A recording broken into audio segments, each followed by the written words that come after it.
हम बात कर रहे थे AS 24 में कि इंटीम फाइनेंशियल रिपोर्टिंग के बारे में, तो वो AS 25 में आ गया, interim financial reporting. Accounting standard 25 ये कहती नहीं है एंटरप्राइज से कि उन्हें इंटीम फाइनेंशियल रिपोर्ट प्रेजेंट करनी चाहिए, कब करनी चाहिए, ये सारी बातें नहीं बताती है। ये बस ये बताती है कि अगर आप इंटीम फाइनेंशियल रिपोर्टिंग कर रहे हैं तो कैसे करनी चाहिए। ठीक है, तो अगर आप इंटीम फाइनेंशियल रिपोर्टिंग करेंगे तो कैसे करेंगे, वो अकाउंटिंग स्टैंडर्ड बताता है कि मिनिमम इंटीम फाइनेंशियल रिपोर्ट कितना कंटेंट मिनिमम हो, कम से कम कितना हो, और कि अकाउंटिंग स्टैंडर्ड के हिसाब से वो सही मानी जाए। या ये भी बताता है कि कैसे आप रिकॉग्नाइज करें चीजों को, कैसे आप मेजर करें कंप्लीट सेट में या कंडेंस्ड फाइनेंशियल स्टेटमेंट में। जो इंटीम फाइनेंशियल रिपोर्टिंग है उसमें आप कंप्लीट सेट की बजाय कंडेंस्ड, मतलब शॉर्टकट में भी फाइनेंशियल स्टेटमेंट आप इंट्रोड्यूस शो कर सकते हैं। Timely and reliable interim financial reporting improves the ability of investor, creditor, lender, and others to understand enterprise capacity to generate earning, cash flow, and financial condition and liquidity. तो देखिए, पूरे साल भर के बाद अगर एक फाइनेंशियल स्टेटमेंट आएगी तो बहुत लंबा पीरियड है।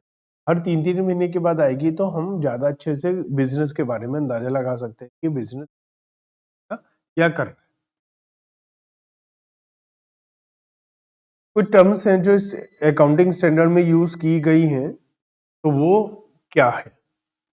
Interim financial interim period.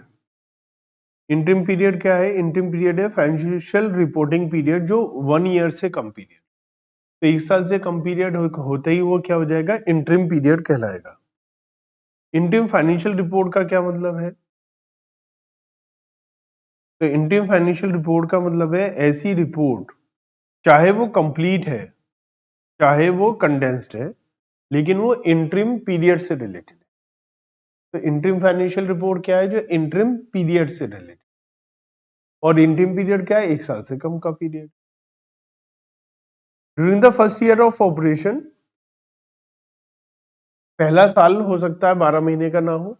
आपने मान लिया 1 जनवरी से बिजनेस शुरू करा तो 3 महीने के बाद ही साल खत्म हो गया, है ना? तो उसको इंटरिम पीरियड नहीं बोलेंगे। इंटरिम पीरियड किसे बोलेंगे? अगर आपने जितने समय बिजनेस चलाया है पूरे साल भर, उससे कम पीरियड के लिए रिपोर्ट कर रहे हो तो वो इंटरिम पीरियड। मान लिया पहला साल है, पहला साल ही करा ही आपने बिजनेस 3 महीने का, तो उसमें 3 महीने के लिए आप दिखाओगे तो वो इंटरिम पीरियड नहीं हो। क्या? पहला साल हम 6 महीने के लिए काम कर रहे हैं मान लिया, और पहले 3 महीने के बाद आप रिपोर्टिंग कर रहे हैं तो इंटरिम रिपोर्टिंग हो जाएगी ना। ठीक है, लेकिन पहला साल 1 साल से कम है तो उसको जो हम पूरा कंप्लीट 1 साल की एनुअली जब दिखाएंगे, वो 1 साल से कम होने की वजह से उसे इंटरिम नहीं बोला जाए। ये बात बताइए, क्या क्या कंटेंट आएंगी interim financial report? Complete set of financial statements normally includes balance sheet, P&L, cash flow statement and notes to account. तो हमारे पास क्या क्या आता है? Balance sheet, statement of P&L, cash flow, notes to account आते हैं, कोई अदर स्टेटमेंट और एक्सप्लेनेटरी मटेरियल आता है, और ये सब फाइनेंशियल स्टेटमेंट का इंटीग्रल पार्ट होता है, फाइनेंशियल स्टेटमेंट का ही हिस्सा होता है। ठीक है, बेनिफिट और टाइमलीनेस ऑफ प्रेजेंटेशन में be partially offset by reduction in detail in the information provided. Therefore, this standard require preparation and presentation of interim financial report containing as a minimum a set of condensed financial statement. तो आपको कम से कम condensed financial statement का complete set आपको देना पड़ेगा। Accordingly, नई activity, event, circumstances, और जो पिछली बार हमने रिपोर्ट दिया था उसका डुप्लीकेट की जरूरत नहीं है कि बार बार हम वही इंफॉर्मेशन दे रहे हैं। Accounting Standard 25 does not prohibit or discourage an enterprise from presenting a complete set of statement in interim financial report. ये कह रहा है आपकी मर्जी है। Interim financial reporting generally listed company quarterly basis पे करती है, 3 महीने में। तो ये कह रखा है आप कंप्लीट सेट भी दिखा सकते हो, हम मना नहीं कर रहे, लेकिन आपकी इच्छा, आप चाहें तो कंडेंस दिखाएं, चाहे तो कंप्लीट दिखाएं। The cognition and measurement principles set out in this standard apply also to complete financial statement for an interim period. ये कह रखा है अगर हम कोई स्टैंडर्ड बात कर रहे हैं इंटीम रिपोर्टिंग के लिए तो फाइनल पर भी अप्लाई हो, क्योंकि इंटीम पीरियड की जो फाइनेंशियल स्टेटमेंट है वो एक्चुअल में तो फाइनल स्टेटमेंट का हिस्सा ही तो है। तो जो बात हम इस पे अप्लाई करेंगे वो उस पे भी अप्लाई ऑटोमेटिकली हो जाएगी। और such statement would include all disclosure requirement by this standard as well as those required by other standard. तो जो भी डिस्क्लोजर रिक्वायरमेंट है इस अकाउंटिंग स्टैंडर्ड की वो फॉलो करेंगे, अगर कोई और अकाउंटिंग स्टैंडर्ड की है तो उनको भी फॉलो करेंगे। मिनिमम कंपोनेंट है कंडेंस्ड फाइनेंशियल स्टेटमेंट, ठीक है। तो इसका मतलब क्या हुआ? इसका मतलब यह हुआ कि आप जो इंटीम फाइनेंशियल स्टेटमेंट्स हैं उसमें कंडेंस्ड या कंप्लीट कुछ भी हो सकता है, ठीक है। If the entity opt for complete set of financial statement, it will be like annual set of financial statement. The condensed financial statement would include the limited information. Condensed में एक जरूरी मेन बातें आएंगी, बहुत ज्यादा डिटेल में नहीं। Form and content of interim financial statements. अगर एंटरप्राइजेस प्रिपेयर करता है, प्रेजेंट करता है complete set of financial statement in financial report, the form and content of these statements should conform to the requirement as applicable to annual set of financial statement. अगर आप ये जो interim financial reporting में complete set दिखा रहे हैं तो वही सारी बातें अप्लाई होंगी जो कंप्लीट पर एनुअल पर अप्लाई होती हैं। If an enterprise prepare condense financial statement in report, तो कंडेंस स्टेटमेंट में कम से कम क्या आएगा? हेडिंग और सब हेडिंग। याद है फाइनेंशियल स्टेटमेंट में हमने पढ़ी थी हेडिंग और सब हेडिंग, तो कम से कम वो आएगा, ठीक है। Were included in its most recent annual financial statement and the selected explanatory notes as required by the state. Additional line items or notes should be included in if their omission would make the condensed interim report misleading.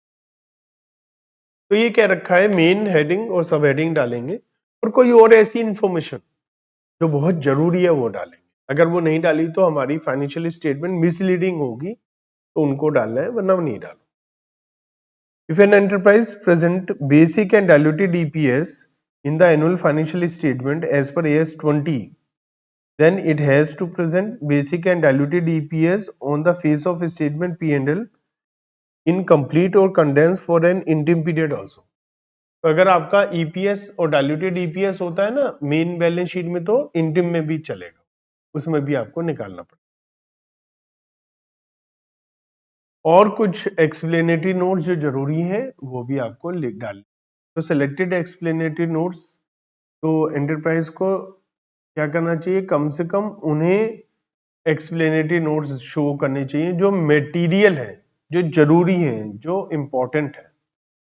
A statement that the same accounting policy are followed in the interim financial statement as those followed in the most recent financial statement, or if those policy have changed, a description of and effect of that change. तो आपको जो last financial statement में accounting policy use करी थी वही use करनी है। अगर आपने वो यूज ना करके चेंज करा तो उसका क्या इफेक्ट आया वो बताना पड़ेगा। Extraordinary comments about the seasonability of interim operationals. अगर आपका कोई सीजन वाइज काम होता है तो वो आपको बताना पड़ेगा। अगर नेचर और amount of item affecting asset, liability, equity, net income और कैश फ्लो जो अनयूजुअल है वो भी आपको बताना। एक्सेप्शनल एंड एक्स्ट्राऑर्डिनरी आइटम्स बात हो रही है। Nature amount of change in estimate भी आपको बताना पड़ेगा, कितना अकाउंटिंग एस्टिमेट में चेंज हो रहा है, आपने कितने इशू करें शेयर्स, कितने बायबैक करें, कितना रीपेमेंट है लोन का, इक्विटी का, पोटेंशियल इक्विटी का, वो सब बताना पड़ेगा। डिविडेंड के बारे में सारी जानकारी देनी पड़ेगी, कितना डिविडेंड है इस पीरियड में। Segment revenue, segment capital employed, segment result. याद है AS17 पढ़ा था, सेगमेंट रिपोर्टिंग होती है। तो लिखा है disclosure of segment information is required in interim financial reports only if the enterprise is required in AS17। तो इन्हें अगर एनुअल फाइनेंशियल स्टेटमेंट में ये सेगमेंट रिपोर्टिंग करते हैं तो इंटरिम में भी करेंगे। The effect of change in composition of enterprise during the interim period such as amalgamation, acquisition और disposal of subsidiary, तो वो सब भी बताना। बीच में अगर कुछ खरीदा बेचा बिजनेस सब बताना। Material changes in contingent liability बतानी पड़ेगी, ठीक है, और भी कोई मेजर ट्रांजैक्शंस हैं तो वो सब। Period for which interim financial statements are required to be presented, तो balance sheet, end of the current interim period and end of immediately preceding financial. मतलब आप क्या करेंगे, मान लिया आपका 30 जून 2025 को फर्स्ट क्वार्टर एंड हो रहा है, तो आप उसकी इंटरिम फाइनेंशियल रिपोर्टिंग दे रहे हैं, तो बैलेंस शीट इस दिन की बनेगी 30 जून 2025 की, और and of immediately preceding financial year. और साथ ही साथ आप बैलेंस शीट कौन सी बनाएंगे, 30 पिछली बैलेंस शीट जो ईयर एंड था उसकी भी आपको बनानी पड़ेगी। यही अगर आप 30 सितंबर को बना रहे हो नेक्स्ट क्वार्टर एंड में, तो भी आपको ये बैलेंस शीट बनानी कंपैरिजन, ठीक है। स्टेटमेंट ऑफ P&L की बात करें तो current interim period and cumulative for the year to the date. का मतलब क्या है, तो मतलब ये है कि जब हम 30 जून के लिए P&L बनाएंगे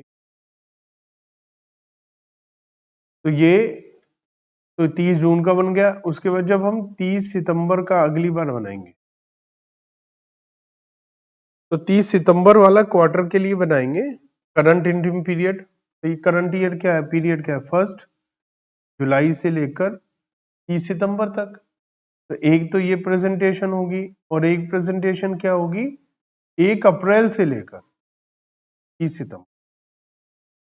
ठीक है, साल शुरू होने से लेकर इस इंटरिम पीरियड के एंड तक की भी एक आपको कुमुलेटिव P&L बनाकर दे, ठीक है। Comparison interim period and year to the date of, और सेम यही पिछले साल की इंफॉर्मेशन के साथ कंपेयर करा जाएगा। अब इसमें और फर्स्ट पॉइंट में क्यों फर्क है मैं आपको समझाता हूं। देखिए आपके पास एक कार है, ये एक असेट है, आज है ये कार या 2 महीना 3 महीना पहले थी या 1 साल पहले थी, तो कार है उसकी WD है, इसमें कोई फर्क नहीं पड़ रहा कि पीरियड बीच का 3 महीने का 6 महीने का। लेकिन अगर सेल्स है, सब प्रॉफिट एंड लॉस की बात करते हैं, सेल है, 3 महीने की सेल अलग होती है, 1 साल की सेल अलग होती है। तो अब हम 3 महीने का इंटरिम फाइनेंशियल रिपोर्टिंग कर रहे हैं, तो 3 महीने की सेल को पिछले 1 साल की सेल के साथ कंपैरिजन कैसे करें।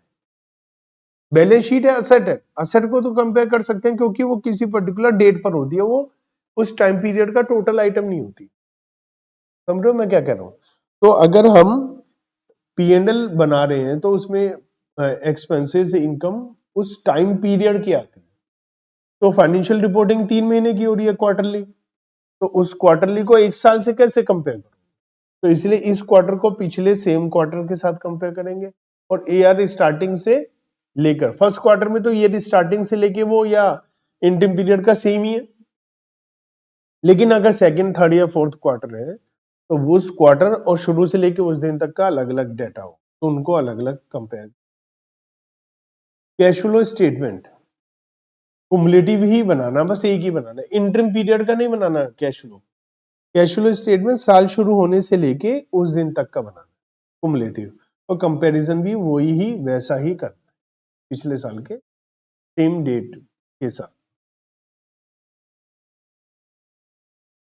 मेटीरियलिटी किसे कहते हैं? कोई भी ऐसी चीज है जिसको अगर आप नहीं लिखेंगे तो मटेरियल मिस स्टेटमेंट हो जाएगी। तो वो सब मटेरियल होता है। It decided to recognise, measure, classify, disclose an item for interim financial reporting. Materiality should be assessed in related to interim period financial data। तो हमें मेटेरियलिटी देखनी है कि कितने तक की वैल्यू आपको अलग दिखानी है, कौन सी इंपॉर्टेंट वैल्यूज हैं। ठीक है, तो हमें असेसमेंट करने के लिए मेटेरियलिटी हमें क्या करना चाहिए? इंटीम मेजरमेंट को ही ध्यान देना चाहिए एस्टिमेट पर, ना कि मेजरमेंट ऑफ एनुअल फाइनेंशियल। कहने का मतलब यह है कि in making assessment of materiality it should be recognized that interim measurement may rely on estimate to a greater extent than the measurement of annual finance। तो हम इस वाले पीरियड को और जो हमने अंदाजा लगाया उस पर ज्यादा ध्यान रखेंगे बजाय एनुअल, क्योंकि हम इंटीम रिपोर्टिंग कर रहे हैं। अगर आप समझ पाए इंटीम फिगर्स को, तो materiality for making recognition disclosure decision is assessed in related to interim period financial data. पूरे साल में मेटेरियलिटी लेवल अलग होता है, क्योंकि पूरे साल की इंफॉर्मेशन क्वार्टरली में अलग हो सकता है। क्या रखा? क्वार्टरली डाटा के हिसाब से लीजिए। और unusual extraordinary items, change in accounting policy, estimate and prior period items are disclosed and recognised based on materiality in related to interim financial data. मतलब देखो, पूरे साल की सेल 200 करोड़ है और इस इंटरिम पीरियड की सेल 50 करोड़ है ना। हो सकता है कि हमारी जो 20 लाख रुपए की कोई वैल्यू है वो पूरे बिजनेस के हिसाब से मटेरियल ना हो, बट हो सकता है इस इंटरिम पीरियड के हिसाब से मटेरियल। क्या रखा है? हमें इंटरिम पीरियड के हिसाब से मटेरियलिटी लेवल, ताकि पूरे ईयर के, है ना। हो सकता है कोई बात आज के लिए बहुत बड़ी है, पूरे साल भर के लिए नहीं है। हम क्वार्टर बेसिस जो इंटरिम पीरियड है उस हिसाब से देखें। देखिए इलस्ट्रेशन नंबर 1, सिंसियर कॉर्पोरेशन एक सीजनल प्रोडक्ट में डील करते हैं। सेल पैटर्न हमें ये दे रखा है 10%, 10%, 60% और 20%। तो इनकी मेजर सेल थर्ड क्वार्टर में होती है। ठीक है, फर्स्ट क्वार्टर में सेल हमें salary, advertisement expenses, administration and selling expenses, ये सारी जानकारी हमें दी हुई है। While preparing interim financial report for the first quarter, ये जो कंपनी है ये चाहती है कि 10 करोड़ का जो खर्चा है वो हो सकता है इस वाले खर्चे में से 10 करोड़ का खर्चा वो चाहती है थर्ड क्वार्टर में डाला जाए।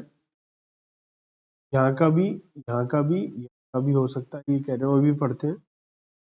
तो क्यों? ज्यादा सेल है, ज्यादा सेल है तो ज्यादा खर्चे लिखने चाहिए हमें। तो ये कह रहे हैं कि हम इस खर्चे को अब की बजाय वहां दिखा। Considering the seasonal nature of the business and the expenditure are uniform throughout all quarters, calculate the result of first quarter। में फर्स्ट क्वार्टर का रिजल्ट निकालना। तो रिजल्ट निकालने के लिए हम लोग क्या करते हैं? हम लोग सेल में से कॉस्ट माइनस करते हैं, है ना। और कौन से क्वार्टर की सेल चाहिए हमें? फर्स्ट क्वार्टर की। फर्स्ट क्वार्टर कौन सा है? 1 अप्रैल टू 30 जून। और हमारी सेल कितनी है? 80 करोड़। इसमें से हमारा सैलरी का एक्सपेंस कितना है? 60 करोड़। ये कह रहे हैं कि हम 60 करोड़ में से 10 करोड़ का खर्चा अगले साल के लिए दिखा दें, थर्ड क्वार्टर में डाल दें, क्योंकि थर्ड क्वार्टर में सेल जाता है 60% सेल। एक्रूअल बेसिस कहता है जो खर्चा जिस पीरियड से रिलेटेड है उसे पीरियड में लिखना चाहिए, तो इसी पीरियड में लिखना चाहिए, इसी पीरियड में लिख दिया। तो वो बात सही है क्या कि ज्यादा सेल है तो ज्यादा खर्चा डालो? ऐसा नहीं है ना, जिस पीरियड से रिलेटेड एक्सपेंस है उसी में तो डालेंगे। और हमें क्या दिया हुआ है खर्चा? हमें दिया हुआ है रूटीन एडवर्टाइजमेंट एक्सपेंसेस और एडमिनिस्ट्रेशन एक्सपेंस। तो 72 करोड़ रुपीस का टोटल खर्चा है, 8 करोड़ रुपए। ठीक है, तो फर्स्ट करोड़ का जो प्रॉफिट है वो हमारा कितना आएगा? 8 करोड़। समझ में आती है बात? बिल्कुल ऐसा ही है ये। इलस्ट्रेशन नंबर 2 यहाँ लिखा है कि अकाउंटिंग ईयर एंड हो रहा है 30 सितंबर को, तो ईयर इनका 1 अक्टूबर से लेके 30 सितंबर तक है।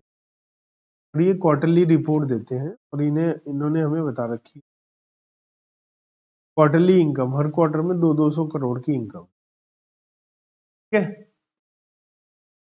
लिखा है average actual tax rate for financial year ending 31 March 2021 is 20% and 31 मार्च को जो ईयर एंड हो रहा है उसका 30% है। तो हमें टैक्स एक्सपेंस निकालना है, टैक्स एक्सपेंस।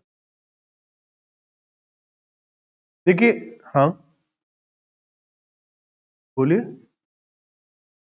तो जो फर्स्ट क्वार्टर है उसकी इनकम 200 करोड़ है और उस पर टैक्स रेट कितना है? ये जो फर्स्ट क्वार्टर एंडिंग है वो 2020 का है और 2020 में टैक्स रेट है 20%, तो इसका 20% निकलेगा, 40 लाख आएगा, वही लिखा हुआ है। अगले साल में भी 20% आएगा, 40 लाख। अगले साल में टैक्स रेट चेंज हो गया 30%, तो 200 का 30% 60 लाख।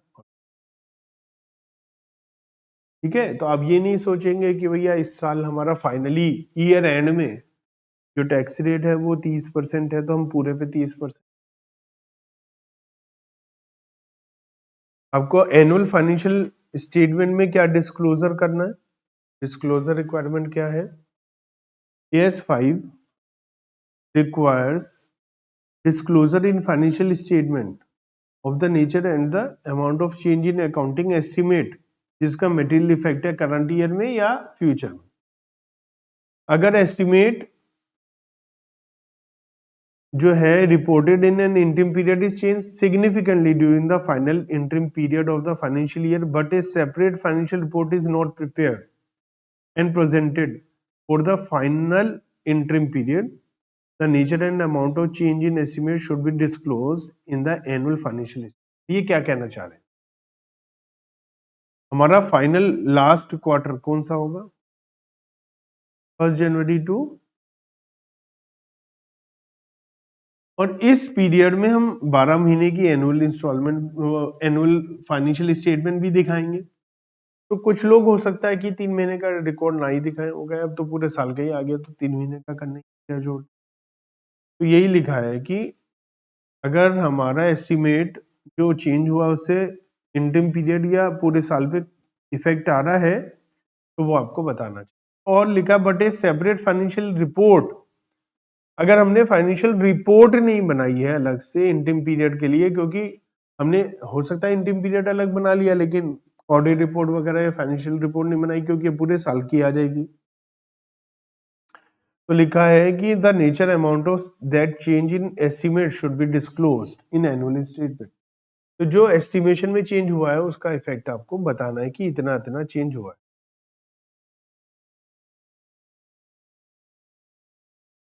अकाउंटिंग पॉलिसी सेम रहेंगी, जो आपकी एनुअल फाइनेंशियल स्टेटमेंट में अकाउंटिंग पॉलिसी यूज होती है वही आपकी इंटरिम फाइनेंशियल रिपोर्टिंग यूज होगी। ठीक है, तो एंटरप्राइज को वही सेम अकाउंटिंग पॉलिसी अपनानी चाहिए except for accounting policy changes made after the date of most recent annual financial statement that are to be reflected in next statement. तो लिखा है कि फाइनेंशियल स्टेटमेंट बनाते हुए पिछले साल वाली अकाउंटिंग पॉलिसी को ही कंटिन्यू करिए इंटरिम फाइनेंशियल रिपोर्टिंग के लिए, लेकिन अगर पिछले साल के बाद कोई अकाउंटिंग पॉलिसी चेंज हो गई है तो फिर उस चेंज को दिखाना पड़ेगा। How ever the frequency of reporting half-yearly, quarterly, annually should not affect the measurement of the annual result. To achieve that objective, measurement for interim period should be made on a year-to-date basis. तो हम क्या कर रहे हैं, 3-3 महीने की financial reporting है, लेकिन हम साल के शुरू से लेके कुमुलेटिव भी बना रहे हैं ताकि पूरे साल भर में हमें दिक्कत ना आए। नहीं तो क्या होगा, आप हर एक क्वार्टर का अलग अलग दिखा रहे हो, उसके बाद चेंजेस हो रहे हैं तो टोटल मार्क के अलग, तो बहुत ही अलग आ जाएगा ना result. Income is recognized in the P&L when increase in future economic benefit has arisen can be measured reliably। तो ये टेक्निकल लैंग्वेज बता रखी है। इनका कहने का मतलब यह है कि आप इनकम को तब लिखें जब आपका पक्का हो जाए कि भाई इनकम हो रही है, और खर्चे कब लिखेंगे आप, जब आपको पता चल जाए कि इससे फ्यूचर में आपको खर्च करना पड़ेगा या आपका नुकसान होगा। ये enterprise that report more frequently than half yearly measure income and expense on a year-to-date basis for each interim period using information available when each of said statement is being prepared। तो ये क्या रखा है कि आप year to date तक की भी स्टेटमेंट आप बताएंगे, ठीक है। चेंजेस इन अकाउंटिंग पॉलिसी, तो इसके लिए बता रखा है हमें कि आप इंडियन रिपोर्ट बना रहे हैं ना, और उसमें चेंज ऑफ अकाउंटिंग पॉलिसी को आप नेक्स्ट एनुअल स्टेटमेंट लिखा ना, AS 25 are required to consider any change in accounting policy that will be applied for the next financial year annual financial statement and to implement the change for interim reporting purpose। मान लिया हम कोई policy में change किया और हमें पता है जो एनुअल बैलेंस शीट बनेगी ना उसमें नई पॉलिसी आएगी, तो इंडियम पीरियड में भी हमें उसी नई पॉलिसी को यूज करना। If there has been any change in accounting policy since the most recent annual financial statement, the interim period is required to include a description of the nature and effect। तो आप ये मानो interim financial reporting actual में पूरी annual reporting ही की तरह ही है और सारी बातें इस पर भी अप्लाई हो जाएंगी। रिवेन्यू रिसीव्ड सीजनली और ओकेजनली, अब मान लिया कोई सीजनली या ओकेजनली पैसा आता है तो उस पीरियड का उससे जो हमारी इंटीम फाइनेंशियल रिपोर्टिंग है उसका प्रॉफिट बहुत ज्यादा बढ़ा हुआ दिखाई देगा, बाकी का नहीं। Revenue that are received seasonally or occasionally within a financial year should not be anticipated or deferred। साफ साफ लिखा है, ना एंटीसिपेट करेंगे ना डिफर करेंगे। मतलब अगर मान लिया फर्स्ट क्वार्टर में आपकी सेल बहुत कम है और अगले क्वार्टर में ज्यादा या खर्चे के बारे में ये भी तो कह रखा, ना तो आप अगले क्वार्टर का कुछ इस क्वार्टर में लिखो, ना ही इस क्वार्टर का अगले में डेफर करो, मतलब टालो। आपको ऐसा कुछ भी नहीं, हमने इलस्ट्रेशन या एग्जांपल भी देखा था ना। ये डेफर अप्रोप्रिएट नहीं है। आप ऐसा नहीं कह सकते इस क्वार्टर में सेल बहुत कम है तो उसे बांट दें, इस क्वार्टर में खर्चे बहुत ज्यादा है तो बांट दें, ऐसा नहीं कर सकते। जैसे डिविडेंड मिला, अब डिविडेंड तो मान लिया हमें एक पर्टिकुलर क्वार्टर में मिला तो उसी क्वार्टर में मिला और कहीं तो नहीं मिला, आप ऐसा नहीं करेंगे उसे तीनों क्वार्टर में बचे हुए में बांट देंगे। Royalty, government grant, additionally some enterprise consistently earn more revenue in certain interim period। हर एक में नहीं कमाते हैं, सीजनल काम है। हो सकता है आपका रेफ्रिजरेटर एसी है तो गर्मी में ज्यादा बिकता है ना, तो वो है तो है, उसको आप अलग अलग नहीं कर। अगर आपकी कॉस्ट अनइवनली हुई है ड्यूरिंग द फाइनेंशियल ईयर, कभी कम हुई है किसी में ज्यादा हुई है, तो cost that are incurred unevenly during the financial year should be anticipated or deferred for interim purpose if and only if it is also appropriate to anticipate or defer that type of cost at the year। तो लिखा है, मान लिया कोई ऐसा खर्चा है जो ढंग से हर क्वार्टर में खर्च नहीं किया गया, बट आपको पता है कि उस पीरियड का इतना, उस पीरियड का इतना, मतलब एक्चुअल में इस क्वार्टर में इस पीरियड की पेमेंट नहीं हुई है, वो कुछ पिछले अगले की भी हो गई, तो प्रीपेड आउटस्टैंडिंग वाला कॉन्सेप्ट लगाओगे तो समझ में आ जाए कि हमें प्रीपेड आउटस्टैंडिंग का हिसाब लगाते हुए जो पीरियड का बना रहे हैं फाइनेंशियल स्टेटमेंट, उसी के तो खर्चे और इनकम लिखने। अप्रैल मई जून 3 महीने का क्वार्टर है, तो इसी 3 महीने की तो सेल और इनकम लिखनी है, और किसी पीरियड की थोड़ी ना। अगर और किसी पीरियड की इंक्लूड है तो उसे हटाना पड़ेगा। A cause that does not meet the definition of asset, तो उसको डेफर नहीं करेंगे अगली बैलेंस शीट तक। At the end of a cause that does not meet the definition of asset at the end of the interim period is not deferred in the financial interim balance sheet either to await future information as to whether it has met the definition or to smooth earning. Thus, when preparing interim financial statement, enterprise usual recognition and measurement practices are followed. ये कह रहे हैं आप जैसा normal करते हो ना, आप ये मानो ये आप एनुअल बैलेंस शीट बना दो, उसी हिसाब से accounting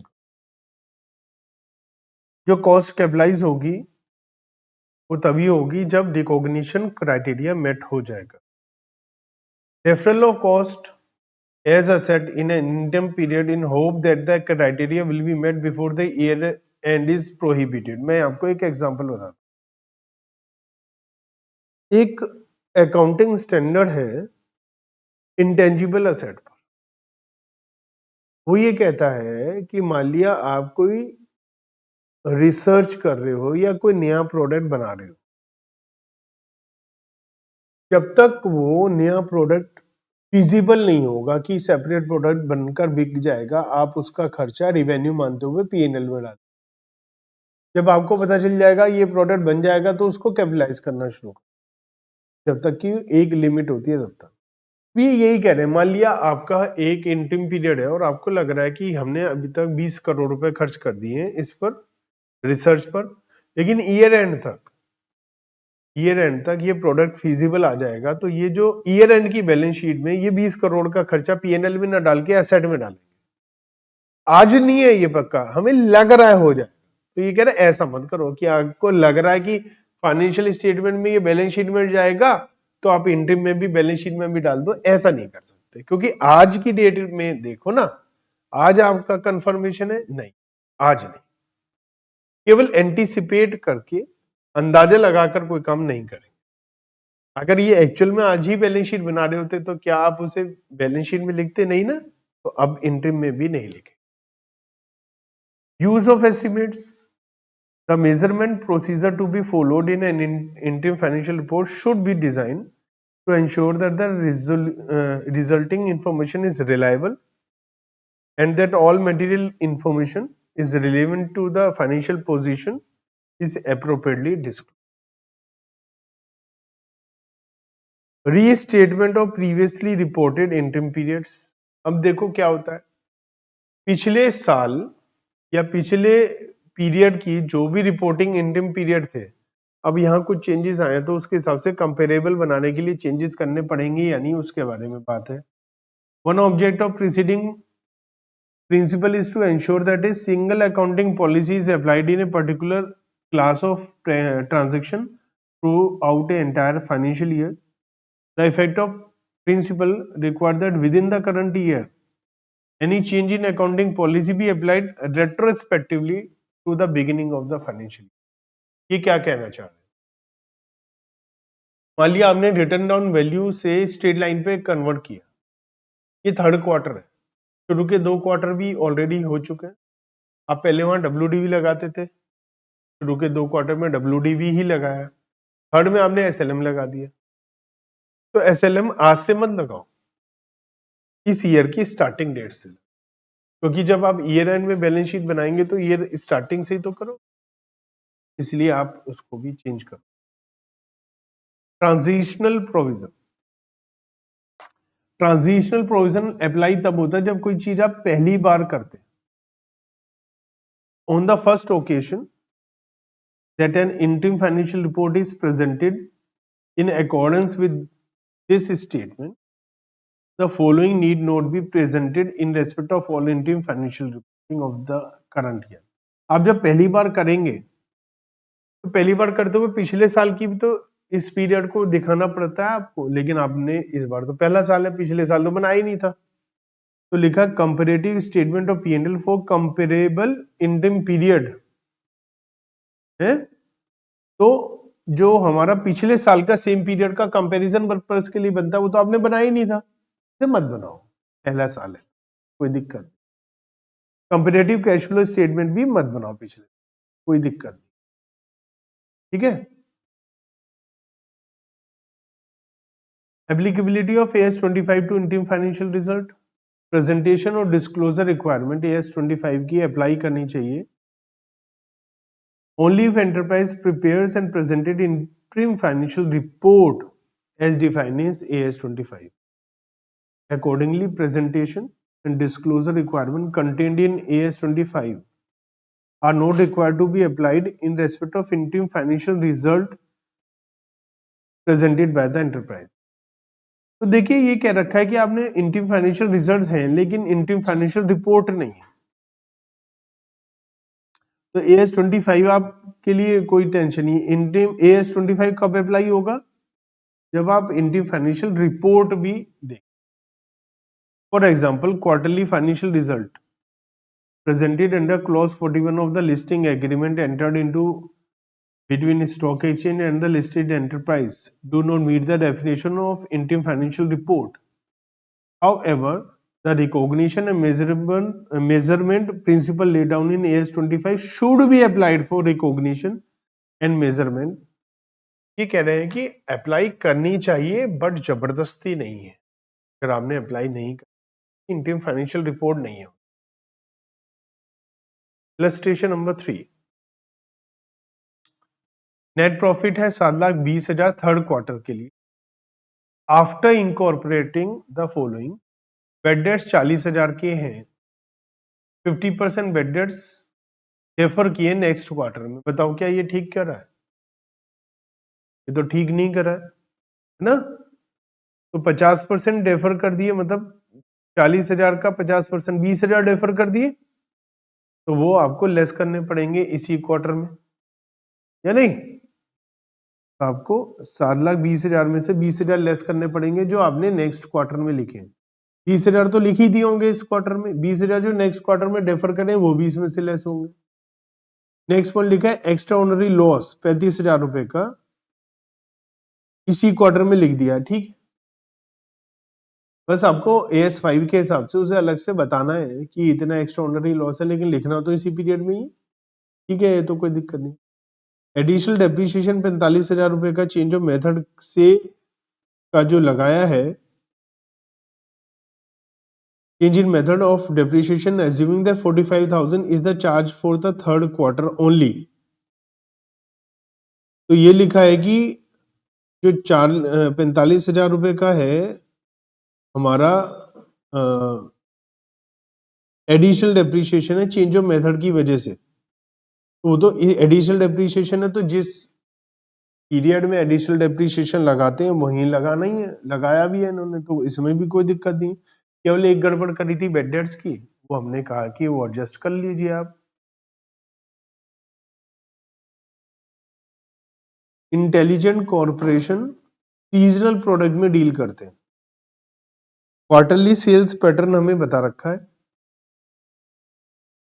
Q1, Q2, Q3, Q4, 15-15, 50 और 25%, ये सेल्स का पैटर्न है। और फर्स्ट क्वार्टर जो है उसके लिए हमें इंफॉर्मेशन दिया, ये सेम एक पहले भी आ चुका है माना, है ना, सेम आया था ना।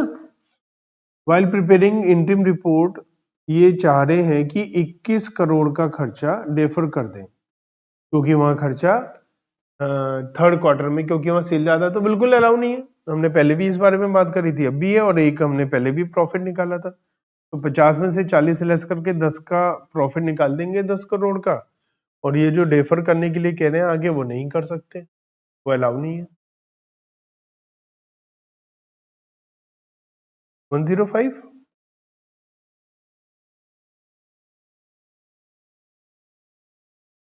हाँ, कोई बात नहीं।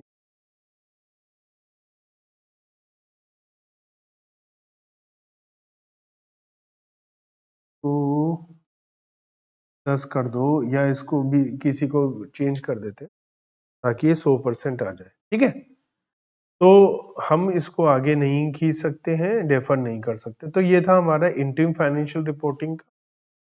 तो आप इसको भी कंप्लीट करिएगा अच्छे से। इसके जो क्वेश्चंस तो नहीं है इसमें, पिछले वाले में थे, तो उसके भी क्वेश्चन आप घर से करिएगा।